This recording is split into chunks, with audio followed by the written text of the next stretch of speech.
हज़रत नूह अलैहिस्सलाम का बयान। हज़रत नूह अलैहिस्सलाम का नाम यशकर था, बाद नूह नाम हुआ, इस वास्ते कि वो अपनी कौम पर बहुत नोहा किया करते थे। अल्लाह ताला ने फरमाया, और भेजा हमने नूह को इसकी कौम के पास, बस रहे वो अपनी कौम के पास 950 बरस, और इस मुद्दत में 40 मर्द और 40 औरतों के सिवा कोई और ईमान नहीं लाया।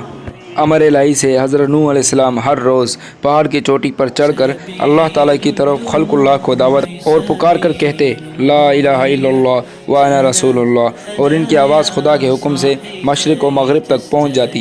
इस वक्त के मुर्दा लोग इस कलमे की आवाज़ सुनकर उंगलियां कानों में डाल देते, और वो बहुत बड़े मरदूद लोग थे, और बाज़ मालूम कपड़ों से अपना मुंह को छुपा लेते, और बाज़ काफर ये आवाज़ सुनकर भाग जाते और चुप के हो रहते। जबकि इन मरदूदों को अल्लाह ताला की तरफ से दावत देते तो वो काफिर सब के सब बेअदबी से हज़रत नूह अलैहिस्सलाम पर हाथ चलाते और मारते मारते बेहोश कर देते।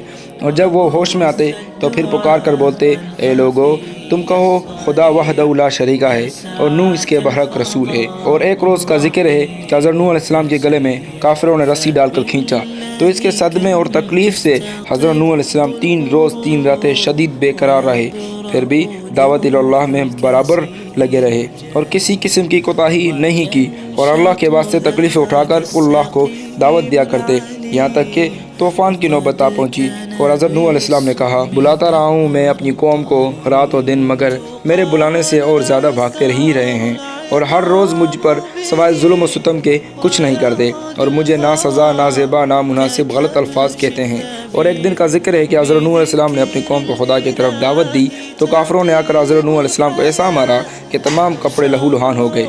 तब इनकी बीवी जो कि काफरा थी कहने लगी कि कौम, नूह दीवाना हुआ है, तुम इतना मत मारो, जो वो कहता है अपने दीवानेपन से कहता है और वो कुछ नहीं जानता। हज़रत नूह अलैहिस्सलाम ने अपनी बीवी से जब ये बेअदबी की बातें सुनी तब हज़रत नूह अलैहिस्सलाम ने आसमान की तरफ मुँह किया और रो कर कहा, जैसा कि अल्लाह ताला ने फरमाया। तर्जुमा, फिर इसने पुकारा अपने रब को कि घिर गया हूँ काफिरों में और तू मेरा बदला इन्हीं से ले। फिर फिलफौर जिब्राइल अलैहिस्सलाम ने आकर कहा, ए नूह, तो दुआ कर, तेरी दुआ खुदा की दरगाह में मुस्तजाब है, और यह कौम कुफार तुम पर हरगिज़ ना ईमान लाएगी, और तुम इस दरख्त को लगाओ।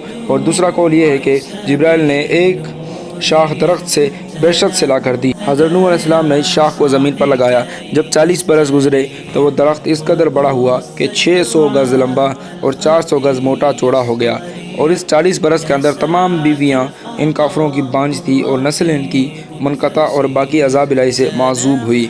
सबब इसका यह हुआ कि वो अपने बेटों को नूह अलैहिस्सलाम के पास ले जाकर बोले, ए लड़को, तुम इस दुश्मन को जानो और इसकी बात ना मानो, इसको हमेशा ज़लील व ख्वार कीजिए कि वो दीवाना है। हज़रत नूह ने जब ये वसीयत इनसे सुनी तब इन लोगों से नाउमीद होकर दरगाह इलाही में जारी की और कहा, तर्जुमा, और कहा नूह ने अपने रब में, मेरे अब न छोड़ ज़मीन पर मुनकिरों का एक भी घर बसने वाला, कि नस्ल काफिरों की बाकी ना रहे ज़मीन पर।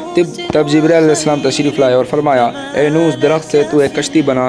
नूह अलैहिस्सलाम ने कहा, किस तरह बनाऊँ? जिब्राइल ने कहा, तो इस दरख्त को काट कर और चीर कर तख्ते बना, मैं तुझे बताऊँगा। नूह ने इस दरख्त को काटा और चीर कर तख्ते बनाए। अल्लाह ताला ने फरमाया अल्लाह ताला ने, हमारे रूबरू एक कश्ती बनाओ और ज़ालिमों के बारे में मुझसे कुछ ना बोल, ये तो बेशक गर्क होंगे। तो इस दरख्त को तख्तों से कश्ती बना और शाखों से इसकी मेखें लगा। हज़रत नूह अलैहिस्सलाम ने बमूज जब तालीम हज़रत जिब्राइल अलैहिस्सलाम के दरोगिरी सीख कर इस दरख्त के तख्ते बनाए।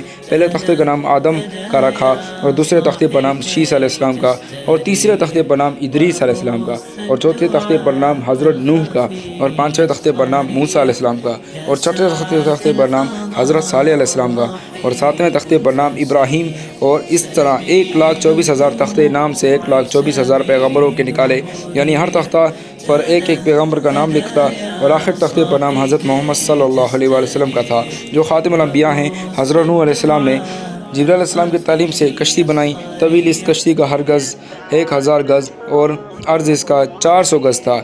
जब कश्ती तैयार हुई तो इस कश्ती को देखकर काफिर लोग बहुत हंसे और अफसोस करने लगे, जैसा कि अल्लाह ताला ने फरमाया। तर्जुमा, और नूह अलैहिस्सलाम कश्ती बनाते थे, और जब इसकी कौम के सरदार इस पर गुजरते तो हंसती करते। इस पर नूह अलैहिस्सलाम ने इनसे कहा, अगर तुम हंसते हो तो हम हंसते हैं तुम पर जैसे तुम हंसते हो, और अब आगे जान लोगे کہ تم کس عذاب سے گھرے ہوئے ہوگے۔ عذاب رسوا کرنے والا، ہمیشہ رہنے والا۔ یہ فائدہ تفسیر میں لکھا ہے کہ وہ کافر ہنستے تھے، خشک زمین پر غرق ہونے کا بچاؤ کرتا تھا، اور حضرت نوح علیہ السلام اس چیز پر ہنستے تھے کہ دیکھو ان کے سر پر موت کھڑی ہے اور یہ لوگ ہنستے ہیں۔ غرض کشتی تیار ہو گئی اور اس میں 4 تختے کم ہوئے۔ حضرت نوح علیہ السلام نے حضرت جبرائیل علیہ السلام سے کہا، حضرت نوح علیہ السلام نے حضرت جبرائیل علیہ السلام سے کہا، جبرائیل نے کہا حضرت محمد صلی اللہ علیہ وسلم خاتم الانبیاء ہیں، 4 تختے ان کے 4 دوستوں کے نام سے، ان کے نام یہ ہیں: اول حضرت ابو بکر صدیق، دوسرا حضرت عمر بن خطاب، تیسرا حضرت عمر رضی اللہ تعالیٰ عنہ، اور چوتھے حضرت علی رضی اللہ تعالیٰ علیہم اجمعین کے نام سے لگانا چاہیے۔ تو پھر کشتی تمہارے اللہ تعالیٰ کے فضل و کرم سے محفوظ رہے گی اور نجات پائے گی، اور جس مومن کے دل میں حضرت محمد صلی اللہ علیہ وسلم کی محبت اور ان کے 4 یار کی محبت ہوگی وہ آتش دوزخ سے نجات پائے گا۔ اور فرمایا، اے نوح، دریائے نیل میں ایک درخت ہے، کسی کو بھیج کر وہاں سے منگوا کر اس سے 4 تختے بنا، 4 یاروں کو نکال کر اس میں لگا دو۔ تب حضرت نوح علیہ السلام نے اپنے بیٹوں کو کہا، انہوں نے نہ مانا اور بولے کہ اوج بن عنق کو بھیج دو کہ وہ ہم سے قوت زیادہ رکھتا ہے اور اس کی راہ بھی خوب جانتا ہے۔ اور اس وقت حضرت نوح علیہ السلام نے اوج بن عنق کو بلوایا اور کہا، تو فلانے درخت کو دریا نیل سے لائے گا تو تجھ کو کھلا کر آسودہ کروں گا۔ اوج بن عنق نے کہا، تم میرے ساتھ عہد کرو کہ تم مجھے پوری طریقے سے کھلاؤ گے۔ حضرت نوح علیہ السلام نے عہد کر لیا۔ پارٹ 2 جلد۔